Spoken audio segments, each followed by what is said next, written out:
Chapter 25. In 2 months more, Frances had fulfilled the time of mourning for her aunt. One January morning, the first of the New Year holidays, I went in a carriage accompanied only by Monsieur Van den Houten to the Rue Notre Dame aux Neiges, and having alighted alone and walked upstairs, I found Frances apparently waiting for me, dressed in a style scarcely appropriate to that cold, bright, frosty day. Never till now had I seen her attired in any other way than black or sad-colored stuff. And there she stood by the window, clad all in white, and white of a most diaphanous texture. Her array was very simple, to be sure, but it looked imposing and festal because it was so clear, full, and floating. A veil shadowed her head and hung below her knee. A little wreath of pink flowers fastened it to her thickly tressed Grecian plait, and thence it fell softly on each side of her face. Singular to state, she was or had been crying. When I asked her if she were ready, she said, "Yes, monsieur," with something very like a checked sob, and when I took a shawl which lay on the table and folded it round her, not only did tear after tear course unbidden down her cheek, but she shook to my ministration like a reed. I said I was sorry to see her in such low spirits, and requested to be allowed an insight into the origin thereof. She only said it was impossible to help it, and then voluntarily, though hurriedly, put her hand into mine, accompanied me out of the room, and ran downstairs with a quick, uncertain step, like one who was eager to get some formidable piece of business over. I put her into the carriage. Monsieur Van den Houten received her and seated her beside himself. We drove all together to the Protestant chapel, went through a certain service in the common prayer book, and she and I came out married. Monsieur Van den Houten gave the bride away. We took no bridal trip. Our modesty, screened by the peaceful obscurity of our station and the pleasant isolation of our circumstances, did not exact that additional precaution. We repaired at once to a small house I had taken in the suburb, nearest to that part of the city where the scene of our avocations lay. 3 or 4 hours after the wedding ceremony, Frances, divested of her bridal snow and attired in a pretty lilac gown of warmer materials, a piquant black silk apron, and a lace collar with some finishing decoration of lilac ribbon, was kneeling on the carpet of a neatly furnished, though not spacious parlor, arranging on the shelves of the chest of drawers some books, which I handed her from the table. It was snowing fast out of doors. The afternoon had turned out wild and cold. The leaden sky seemed full of drifts, and the street was already ankle-deep in the white downfall. Our fire burned bright. Our new habitation looked brilliantly clean and fresh. The furniture was all arranged, and there were put some articles of glass, china, books, etc., to put in order. Frances found in this business occupation till tea time, and then, after I had distinctly instructed her how to make a cup of tea in rational English style, and after she had got over the dismay occasioned by seeing such an extravagant amount of material put into the pot, she administered to me a proper British repast, at which there wanted neither candies nor urn, firelight nor comfort. Our week's holiday glided by, and we readdressed ourselves to labor. Both my wife and I began in good earnest with the notion that we were working people, destined to earn our bread by exertion, and that of the most assiduous kind. Our days were thoroughly occupied. We used to part every morning at 8 o'clock and not meet again until 5 p.m. But into what sweet rest did the turmoil of each busy day, decline? Looking down the vista of memory, I see the evenings passed in that little parlor like a long string of rubies circling the dusk brow of the past. Unvaried were they, as each cut gem, and like each gem brilliant and burning. A year and a half passed. One morning, it was a holiday and we had the day to ourselves, Frances said to me, with a suddenness peculiar to her when she had been thinking long on a subject, and at last, having come to a conclusion, wished to test its soundness by the touchstone of my judgment. I don't work enough.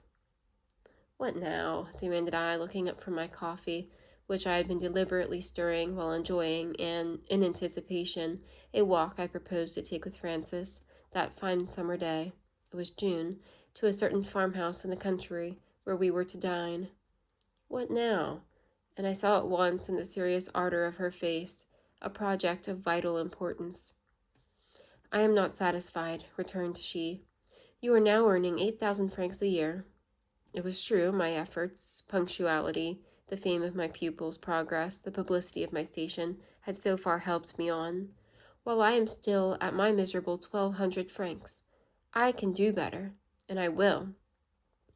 You work as long and as diligently as I do, Francis. Yes, monsieur, but I am not working in the right way, and I am convinced of it. You wish to change.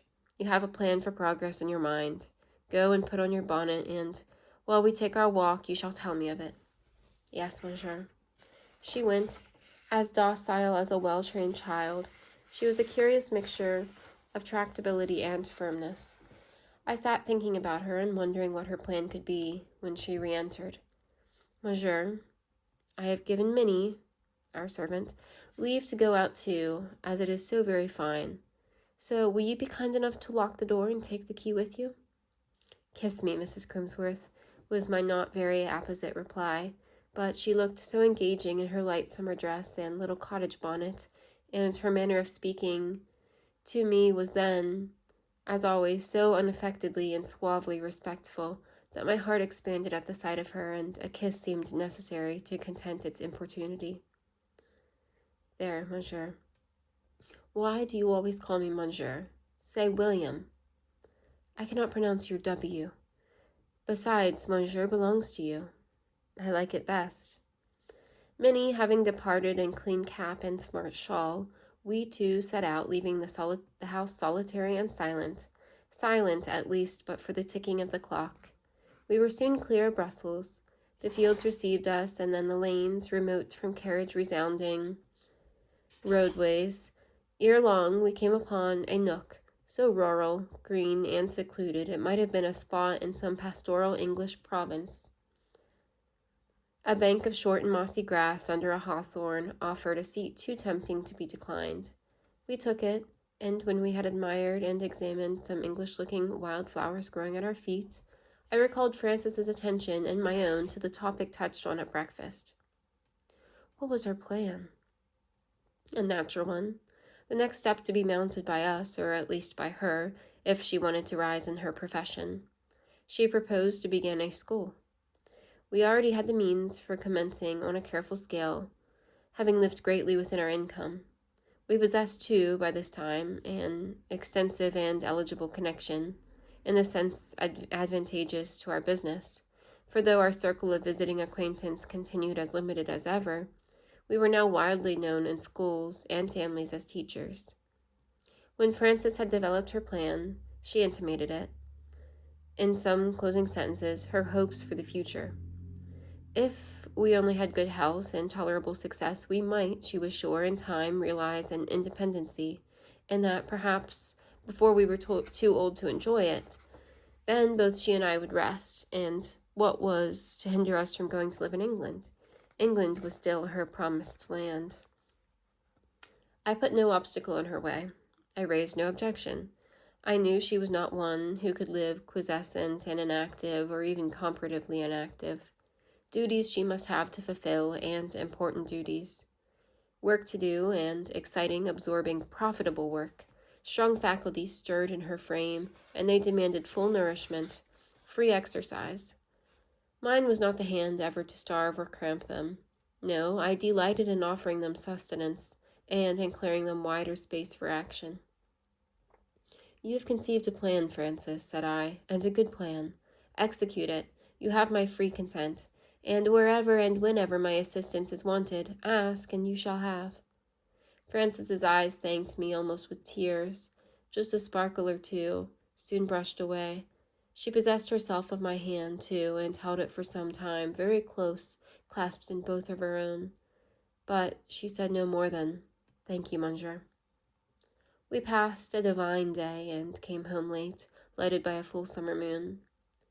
10 years rushed now upon me with dusty, vibrating, unresting wings, years of bustle, action, unslacked endeavor, years in which I and my wife, having launched ourselves in the full career of progress, as progress whirls on in European capitals, scarcely knew repose, were strangers to amusement, never thought of indulgence, and yet, as our course ran side by side, as we marched hand in hand, we neither murmured, repented, nor faltered.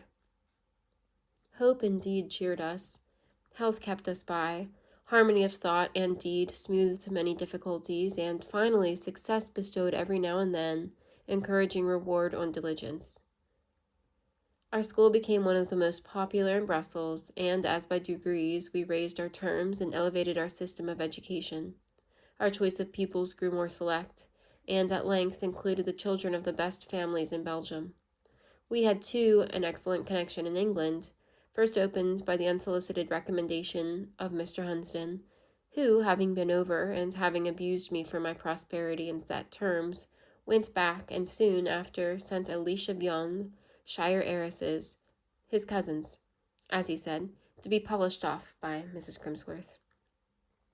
As to this same Mrs. Crimsworth, in one sense she became another woman, though in another she remained unchanged. So different was she under different circumstances, I seemed to possess two wives. The faculties of her nature, already disclosed when I married her, remained fresh and fair, but other faculties shot up strong, branched out broad, and quite altered the external character of the plant. Firmness, activity, and enterprise covered with grave foliage, poetic feeling, and fervor.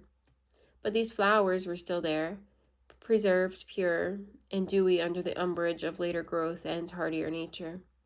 Perhaps I only in the world knew the secret of their existence, but to me they were ever ready to yield an exquisite fragrance and present a beauty as chaste as radiant. In the daytime, my house and establishment were conducted by Madame the Directress, a stately and elegant woman, bearing much anxious thought on her large brow, much calculated dignity in her serious mien. Immediately after breakfast, I used to part with this lady. I went to my college, she to her schoolroom.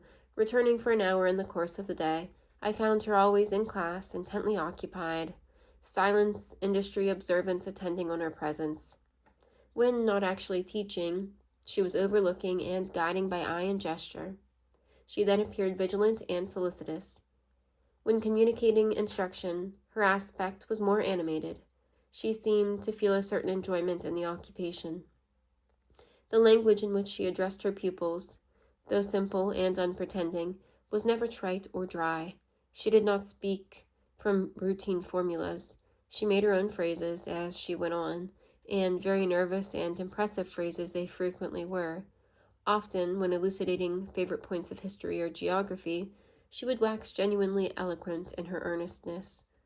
Her pupils, or at least the elder and more intelligent amongst them, recognized well the language of a superior mind. They felt, too, and some of them received the impression of elevated sentiments. There was little fondling between mistress and girls, but some of Frances's pupils in time learnt to love her sincerely. All of them beheld her with respect. Her general demeanor towards them was serious, sometimes benignant, when they pleased her, with their progress and attention, always scrupulously refined and considerate. In cases where reproof or punishment was called for, she was usually forbearing enough, but if any took advantage of that forbearance, which sometimes happened, a sharp, sudden, and lightning-like severity taught the culprit the extent of the mistake committed.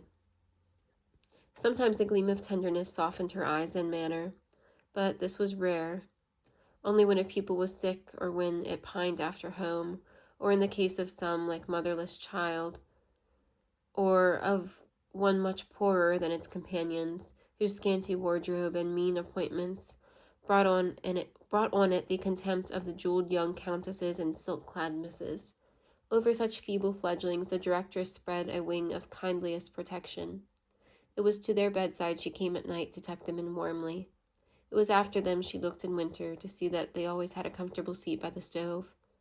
It was they who by turns were summoned to the salon to receive some little dole of cake or fruit, to sit on a footstool at the fireside, to enjoy home comforts and almost home liberty for an evening together, to be spoken to gently and softly, comforted, encouraged, cherished, and when bedtime came, dismissed with a kiss of true tenderness. As to Julia and Georgiana G., daughters of an English baronet, as to Mademoiselle Mathilde, heiress of a Belgian count, and sundry other children of patrician race, the directress was careful of them as of the others, anxious for their progress as for that of the rest, but it never seemed to enter her head to distinguish them by a mark of preference.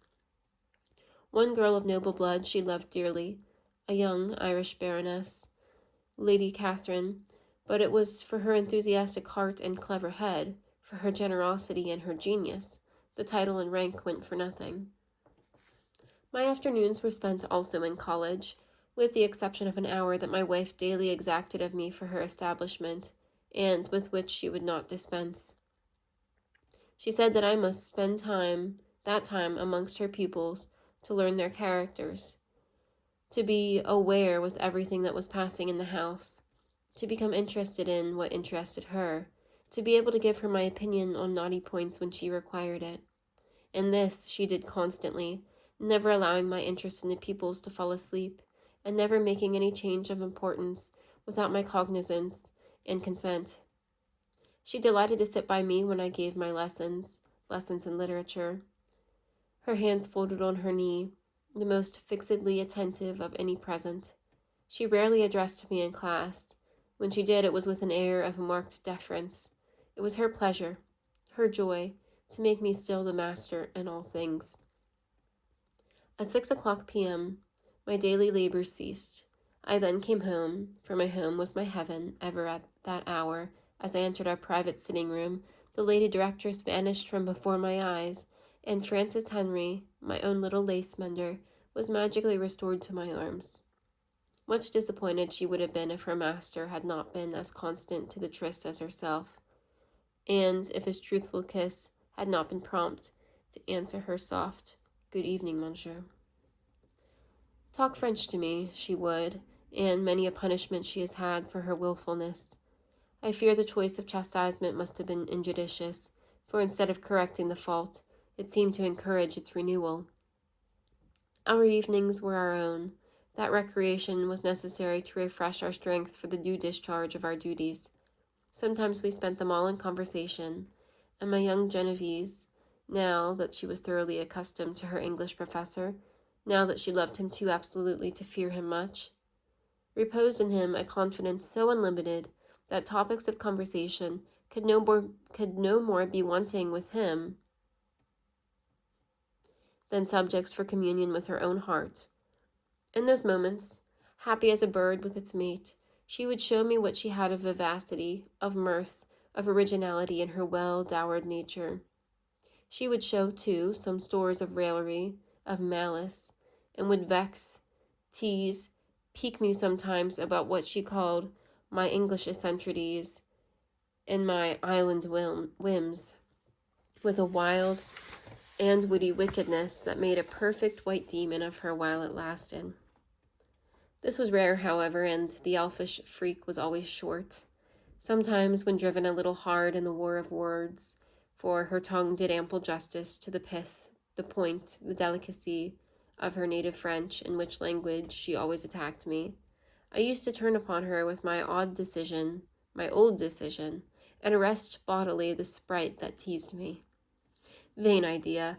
No sooner had I grasped hand or arm than the elf was gone, the provocative smile quenched in the expressive brown eyes, an array of gentle homage shone under the lids in its place. I had seized a mere vexing fairy and found a submissive and supplicating little mortal woman in my arms. Then I made her get a book and read English to me for an hour by the way of penance. I frequently dosed her with Wordsworth in this way, and Wordsworth studied her soon. She had a difficulty in comprehending his deep, serene, and sober mind. His language, too, was not facile to her. She had to ask questions, to sue for explanations, to be like a child and a novice and to acknowledge me as her senior and director. Her instinct instantly penetrated and possessed the meaning of more ardent and imaginative writers. Byron excited her. Scott she loved. Wordsworth she only puzzled at, wondered over, and hesitated to pronounce an opinion upon.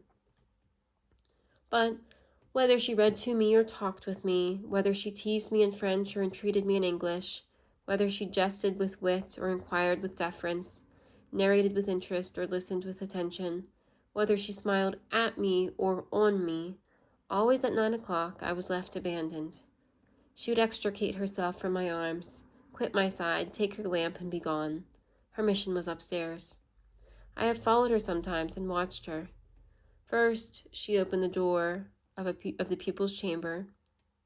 Noiselessly, she glided up the long room between the 2 rows of white beds, surveyed all the sleepers, if any were wakeful, especially if any were sad, spoke to them and soothed them, stood some minutes to ascertain that all was safe and tranquil, trimmed the watch-light which burned in the apartment all night, then withdrew, closing the door behind her without sound.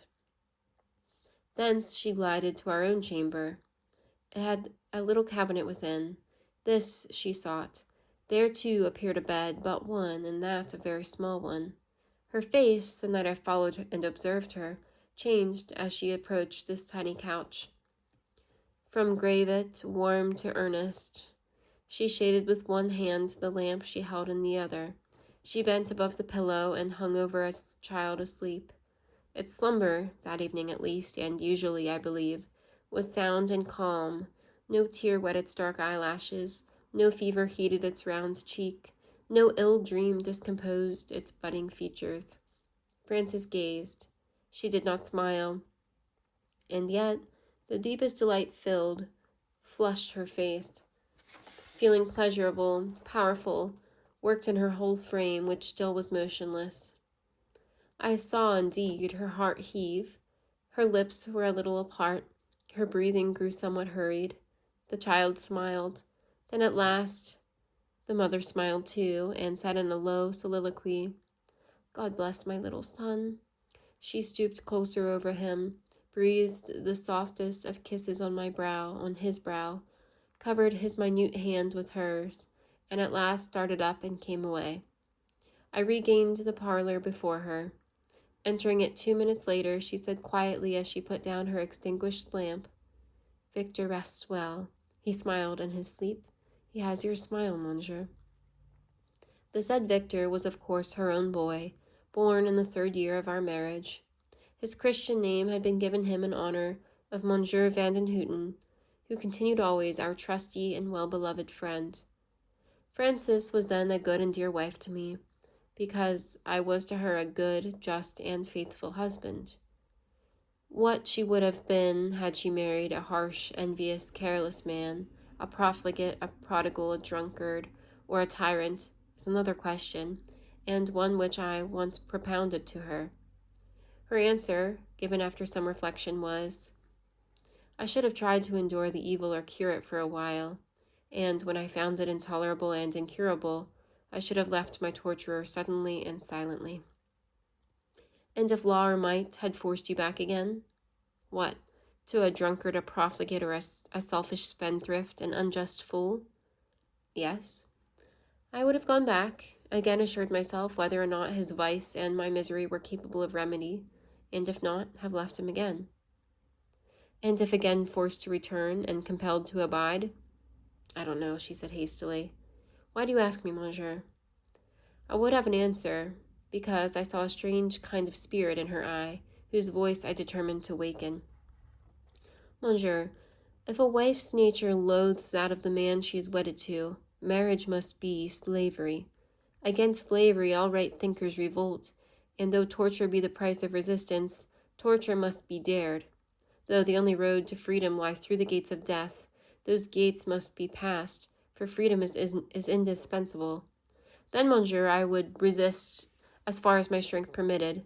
When that strength failed, I should be sure of a refuge. Death would certainly screen me both from bad laws and their consequences." "Voluntary death, Frances?" "No, monsieur. I'd have courage to live out every throe of anguish fate assigned me. and principle to contend for justice and liberty to the last. I see you would have made no patient Grizzle. And now, supposing fate had merely assigned you the lot of an old maid, what then? How would you have liked celibacy? Not much, certainly. An old maid's life must doubtless be void and vapid, her heart strained and empty.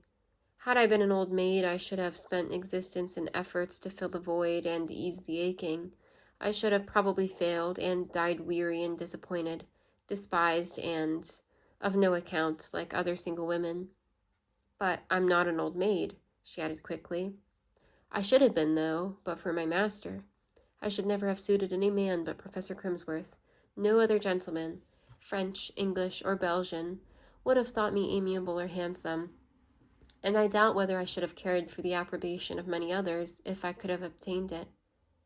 Now I have been Professor Crimsworth's wife 8 years, and what is he in my eyes? Is he honorable, beloved? She stopped, her voice was cut off, her eyes suddenly suffused. She and I were standing side by side. She threw her arms round me and strained me to her heart with passionate earnestness. The energy of her whole being glowed in her dark and then dilated eye, and crimsoned her animated cheek. Her look and movement were like inspiration. In one there was such a flash, in the other such a power. Half an hour afterwards, when she had become calm, I asked where all that wild vigor was gone, which had transformed her erewhile, and made her glance so thrilling and ardent, her action so rapid and strong. She looked down, smiling softly and passively. I cannot tell where it has gone, monsieur, said she, but I know that whenever it is wanted, it will come back again. Behold us now at the close of 10 years, and we have realized an independency. The rapidity with which we attained this end had its origin in 3 reasons. Firstly, we worked so hard for it. Secondly, we had no encumbrances to delay success. Thirdly, as soon as we had capital to invest, 2 well-skilled counselors, one in Belgium, one in England, through Van den Houten and Hunsden, gave us each a word of advice as to the sort of investment to be chosen. The suggestion made was judicious, and, being promptly acted on, the result proved gainful. I need not say how gainful. I communicated details with Messrs. Van den Houten and Hunsden. Nobody else can be interested in hearing them. Accounts being wound up and our professional connection disposed of, we both agreed that, as Mammon was not our master, nor his service that in which we desired to spend our lives, as our desires were temperate and our habits unostentatious, we had now abundance to live on, abundance to leave our boy, and should besides always have a balance on hand, which, properly managed by right sympathy and unselfish activity, might help philanthropy in her enterprises, and put solace into the hand of charity. To England we now resolved to take the wing. We arrived there safely. Frances realized the dream of her lifetime. We spent a whole summer and autumn in traveling from end to end of the British Islands, and afterwards passed a winter in London. Then we thought it high time to fix our residence. My heart yearned towards my native country of Shire, and it is in Shire I now live. It is in the library of my own home I am now writing.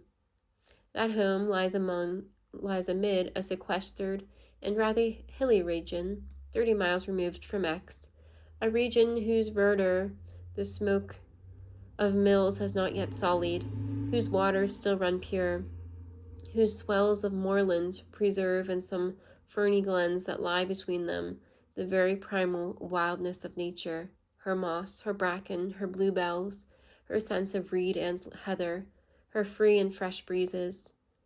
My house is a picturesque and not too spacious dwelling, with low and long windows, a trellised and leaf-veiled porch over the front door.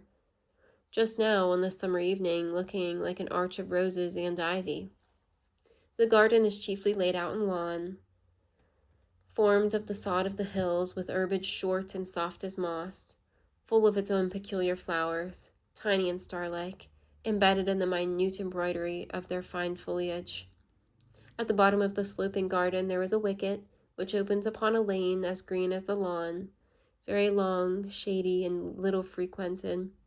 On the turf of this lane generally appear the first daisies of spring, whence its name, Daisy Lane, serving also as a distinction to the house. It terminates, the lane, I mean, in a valley full of wood, which wood, chiefly oak and beech, spreads shadowy about the vicinage of a very old mansion, one of the Elizabethan structures, much larger as well as more antique than Daisy Lane, the property and residence of an individual familiar both to me and to the reader. Yes, in Hunsden Wood, for so are those glades and that grey building, with many gables and more chimneys named, abides York Hunsden, still unmarried, never, I suppose, having yet found his ideal, though I know at least a score of young ladies within a circuit of 40 miles who would be willing to assist him in the search.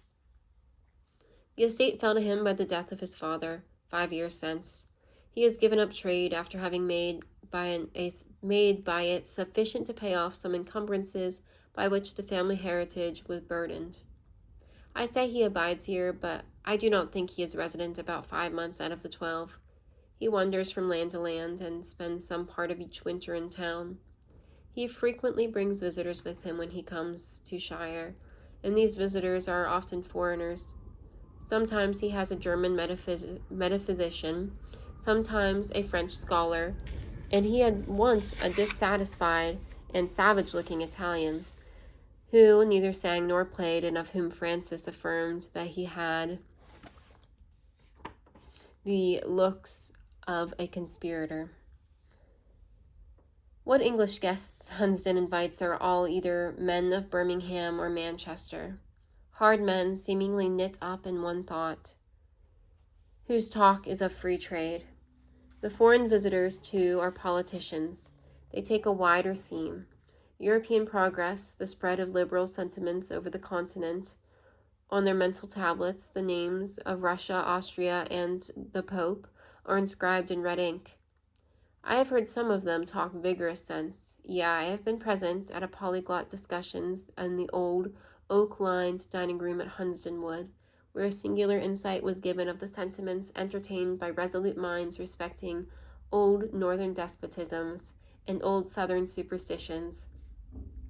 Also, I have heard much twaddle, enounced chiefly in French and Dutch, but let that pass. Hunsden himself tolerated the driveling theorists; with the practical men he seemed leagued hand and heart. When Hunsden is staying alone at the wood, which seldom happens, he generally finds his way 2 or 3 times a week to Daisy Lane. He has a philanthropic motive for coming to smoke a cigar in our porch on summer evenings. He says he does it to kill the earwigs amongst the roses, with which insects, but for his benevolent fumigations, he intimates we should certainly be overrun.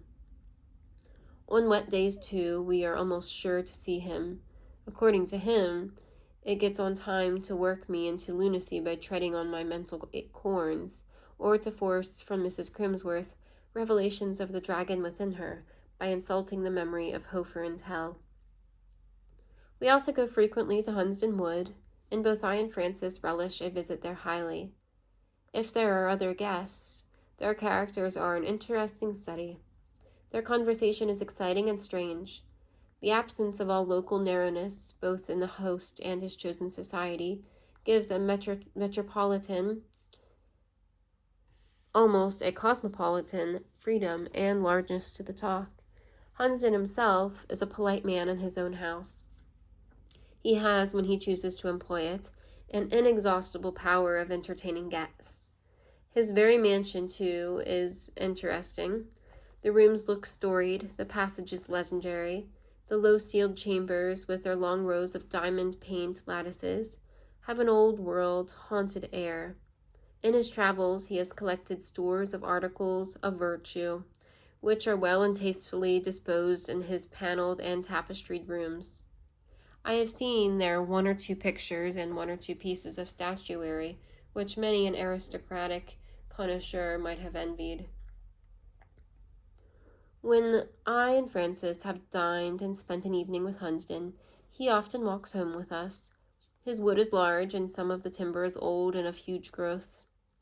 There are winding ways in it, which, pursued through glade and brake, make the walk back to Daisy Lane a somewhat long one.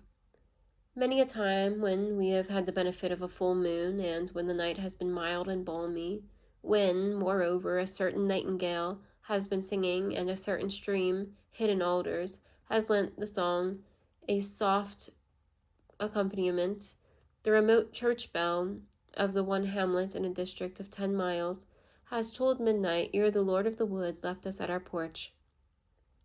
Free-flowing was his talk at such hours, and far more quiet and gentle than in the daytime and before numbers.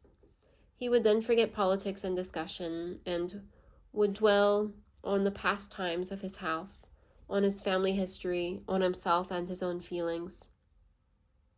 Subjects each and all invested with a peculiar zest, for they were each and all unique. One glorious night in June, after I had been taunting him about his ideal bride and asking him when she would come and graft her foreign beauty on the old Hunsdon oak, he answered suddenly, "You call her ideal, but see, here is her shadow, and there cannot be a shadow without a substance." He had led us from the depth of the winding way into a glade from whence the beeches withdrew, leaving it open to the sky. An unclouded moon poured her light into this glade, and Hunsdon held out under her beam an ivory miniature. Frances, with eagerness, examined it first, then she gave it to me, still, however, pushing her little face close to mine and seeking in my eyes what I thought of the portrait. I thought it represented a very handsome and very individual-looking female face, with, as he had once said, straight and harmonious features. It was dark, the hair raven black, swept not only from the brow but from the temples, seemed thrust away carelessly as if such beauty dispensed with, nay, despised arrangement. The Italian eye looked straight into you, and an independent, determined eye it was. The mouth was as firm as fine, the chin ditto. On the back of the miniature was gilded Lucia. "That is a real head," was my conclusion. Hunsdon smiled. "I think so," he replied. "All was real in Lucia." "And she was somebody you would have liked to marry, but could not?" "I should certainly have liked to marry her, and that I have not done so is a proof that I could not." He repossessed himself of the miniature, now again in Frances's hand, and put it away. "What do you think of it?" he asked of my wife as he buttoned his coat over it. "I am sure Lucia once wore chains and broke them," was the strange answer. "I do not mean matrimonial chains," she added, correcting herself, as if she feared misinterpretation, "but social chains of some sort. The face is that of one who has made an effort, and a successful and triumphant effort, to wrest some vigorous and valued faculty from insupportable constraint. And when Lucia's faculty got free, I am certain it spread wide pinions and carried her higher than—" She hesitated. "Than what?" demanded Hunsdon. "Than proprieties permitted you to follow. Lucia has— I think you grow spiteful, impertinent." "Lucia has trodden the stage," continued Frances. "You never seriously thought of marrying her. You admired her originality, her fearlessness, her energy of body and mind. You delighted in her talent, whatever that was, whether song, dance, or dramatic representation. You worshipped her beauty, which was of the sort after your own heart, but I am sure she filled a sphere from whence you would never have thought of taking a wife." "Ingenious," remarked Hunsdon. "Whether true or not is another question. Meantime, don't you feel your little lamp of a spirit wax very pale beside such a grandeur as Lucia's?" "Yes." "Candid, at least, and the professor will soon be dissatisfied with the dim light you give? Will you, monsieur?" My sight was always too weak to endure a blaze, Frances, and we had now reached the wicket. I said a few pages back that this is a sweet summer evening. It is. There has been a series of lovely days, and this is the loveliest.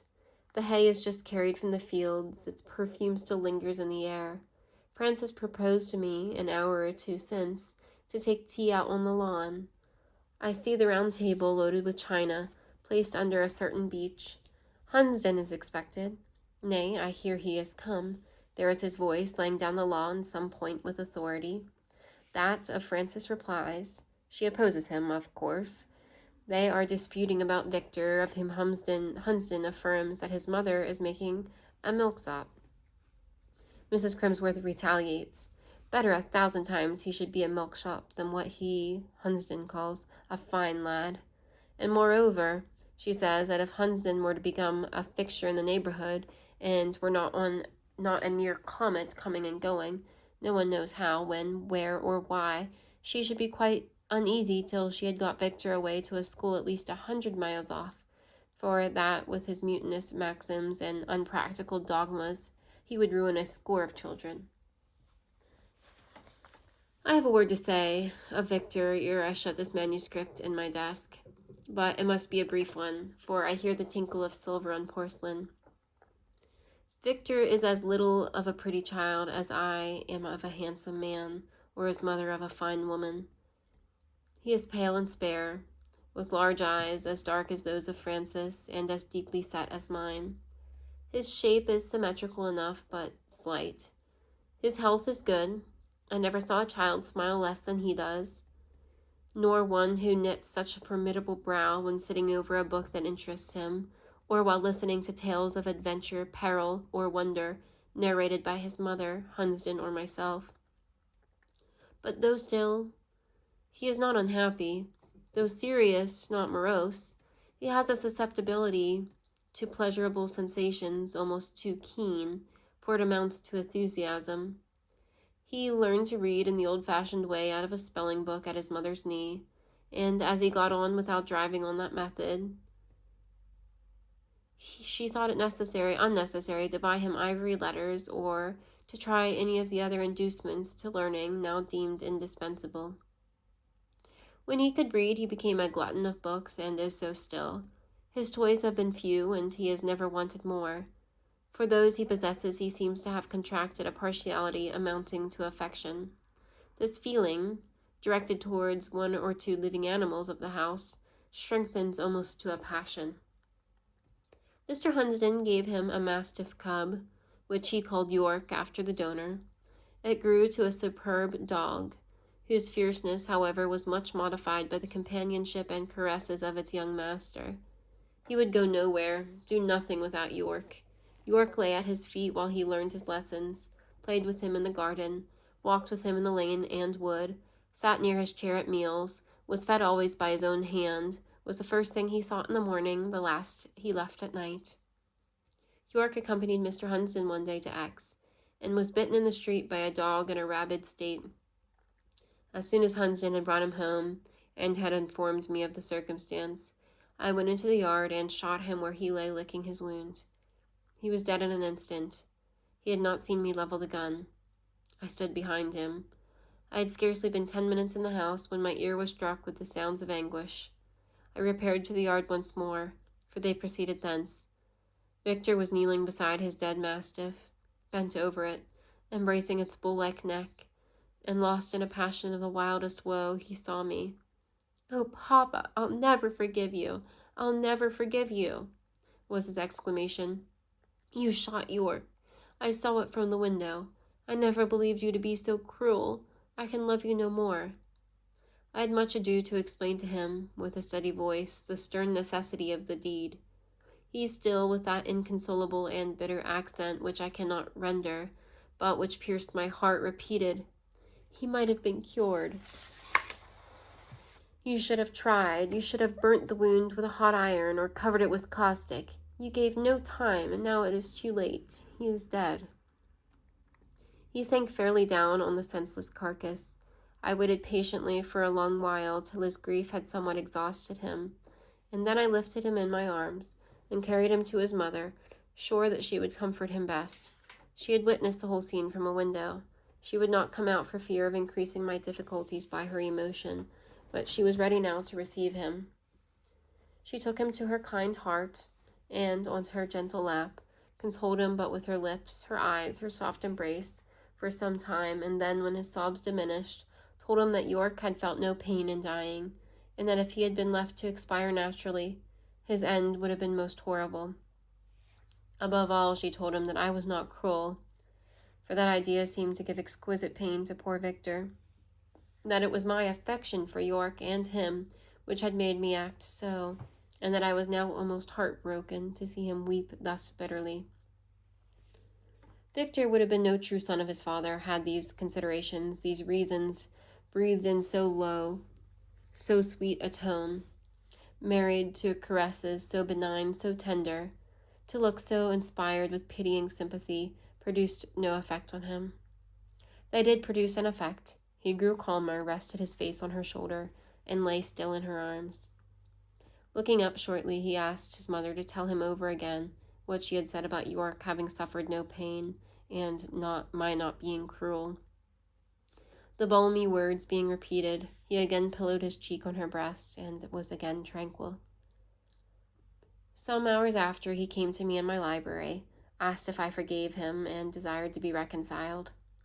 I drew the lad to my side, and there I kept him a good while, and had much talk with him, in the course of which he disclosed many points of feeling and thought I approved of in my son. I found, it is true, few elements of the good fellow or the fine fellow in him, scant sparkles of the spirit which loves to flash over the wine cup, or which kindles the passions to a destroying fire.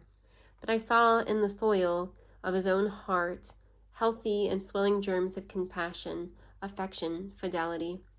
I discovered in the garden of his intellect a rich growth of wholesome principles.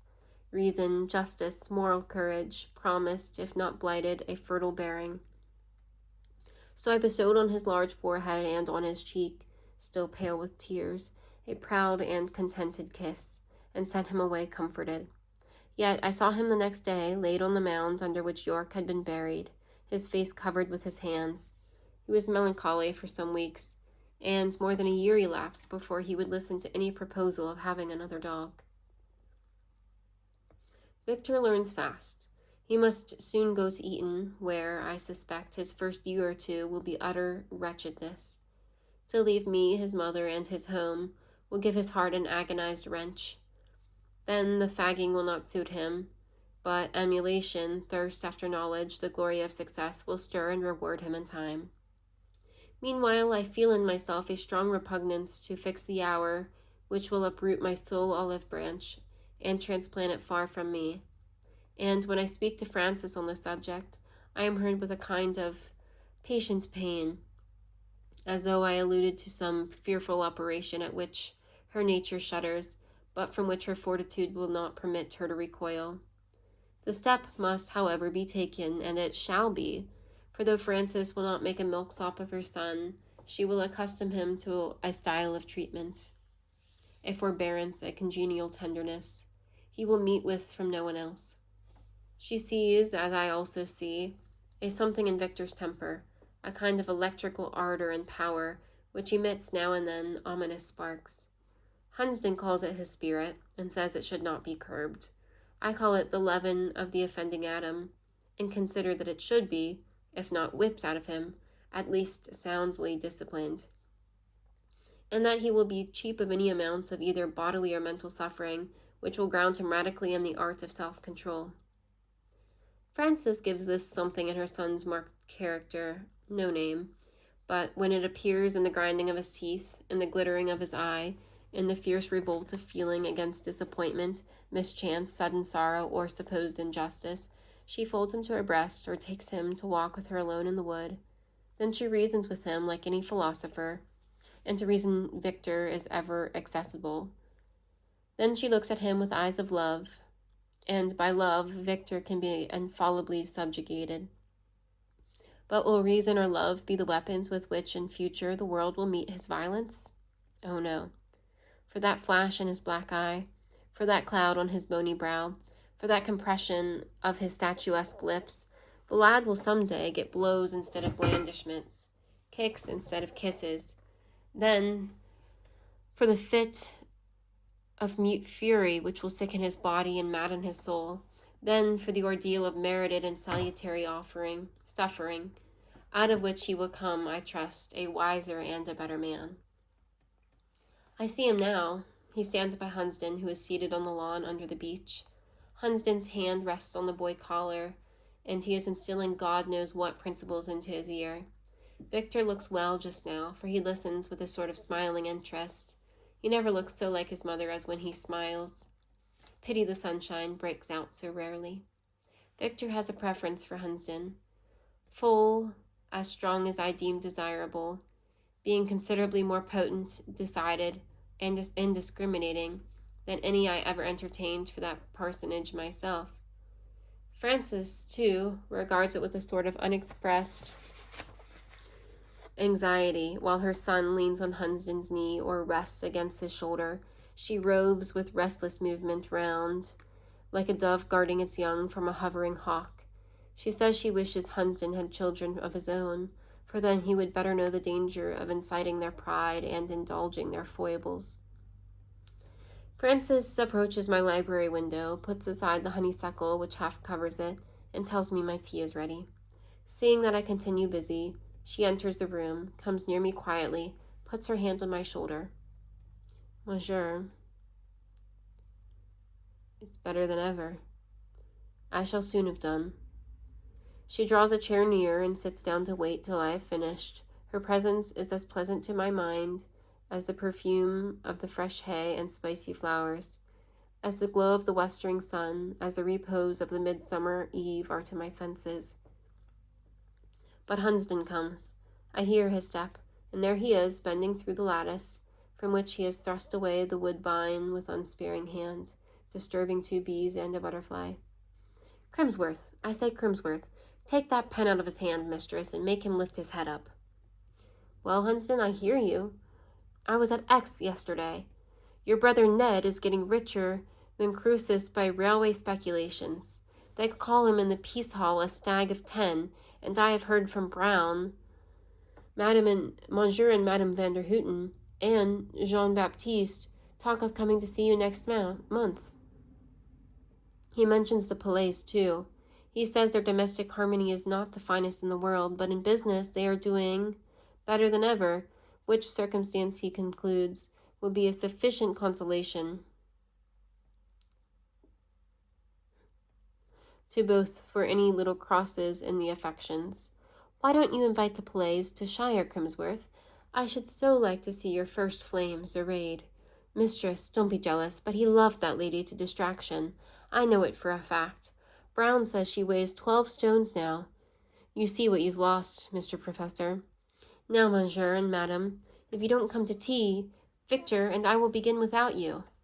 Papa, come.